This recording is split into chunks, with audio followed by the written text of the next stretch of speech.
26 जानेवारी प्रजासत्ताक दिन, प्रजेचं राज्य गणतंत्र।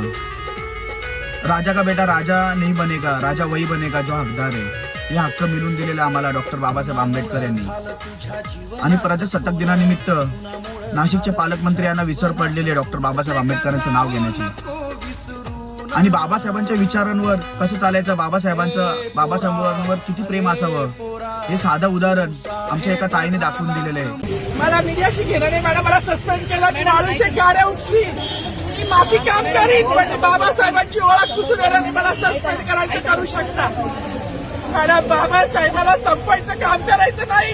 26 जानेवारी 15 ऑगस्ट मध्ये मी नाही मानत, पण लोकशाही मॅडम, तुम्ही सुद्धा संविधानामुळे आहात, पालकमंत्री सुद्धा पालकमंत्री संविधानामुळे आहे।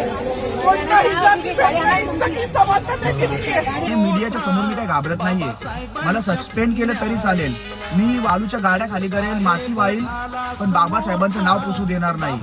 कारण की ज्या बाबासाहेबांनी आम्हाला घडवलेले आहे त्या बाबासाहेबांचं नाव तुम्ही या दिवशी घेत नाहीयेत आणि त्या बाबासाहेबांना विसरण्याचा तुम्ही प्रयत्न करतात, पण आम्ही बाबासाहेबांना विसरू देणार नाही, बाबासाहेबांचं नाव पुसू देणार नाही, ही ताई सांगत आहे।